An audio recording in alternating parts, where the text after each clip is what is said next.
Assalamualaikum warahmatullahi wabarakatuh. Kami dari kelompok 6 yang beranggotakan Desana Intan Melani Putri, Fareza Nur Hidayat, dan Fitratul Ika Rosida akan membahas tema yang berjudul Berdamai dengan Kenyataan. Definisi kata damai berarti bebas dari gangguan, tenang, dan tenang.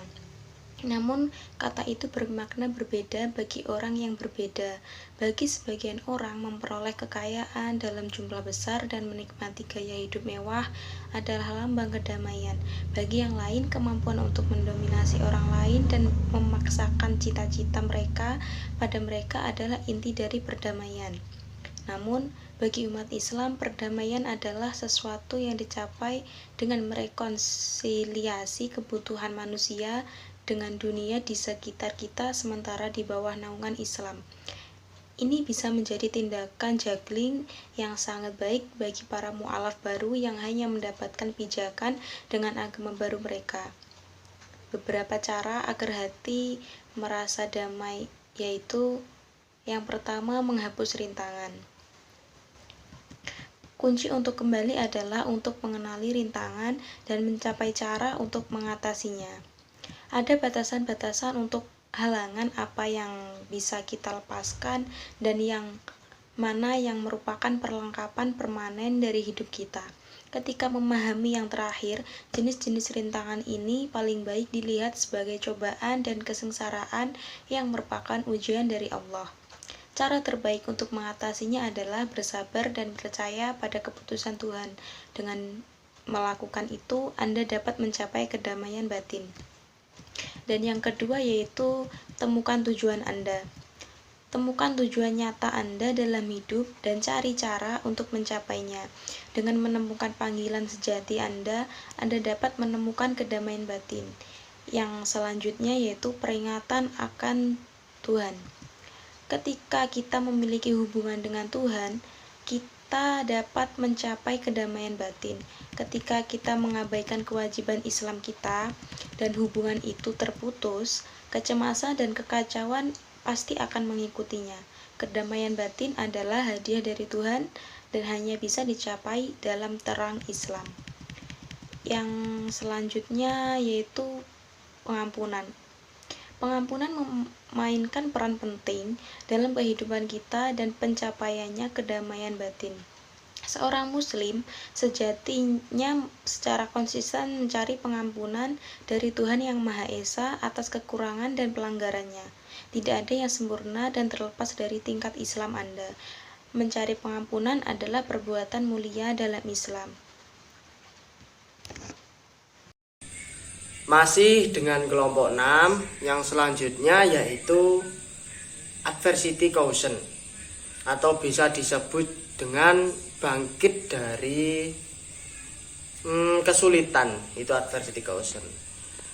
Untuk keseluruhannya adversity quotient itu usaha manusia atau daya tahan manusia untuk cara bertahan dalam keadaan yang sulit.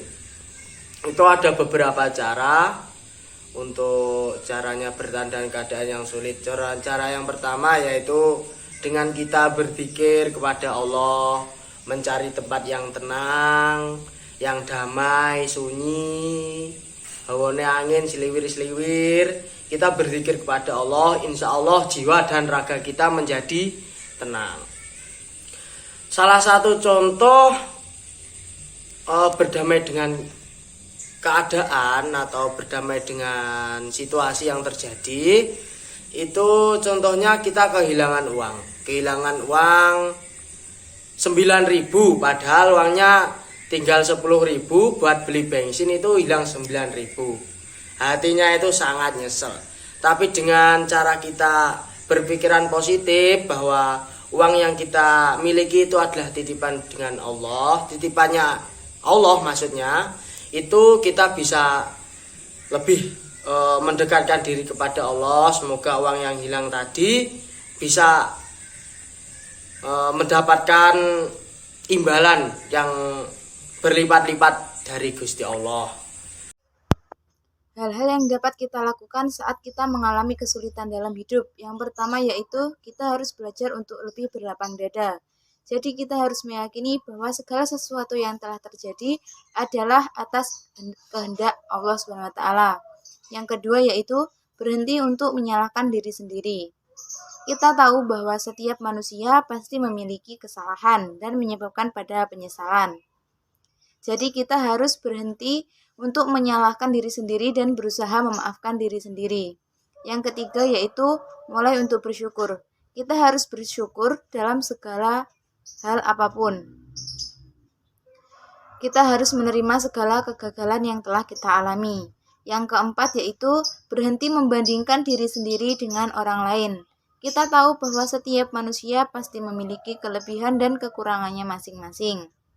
Kita harus menerimanya dengan baik, yang merupakan kunci dari menerima kenyataan. Yang kelima yaitu selalu berpikir positif. Dengan kita berpikir positif, kita akan lebih mudah menerima kenyataan dalam hidup dengan lebih lapang dada dan juga ikhlas. Selain hal-hal di atas, kita harus menerapkan sikap mindfulness, yaitu kemampuan dasar manusia untuk bisa selalu sadar dengan kondisi saat ini.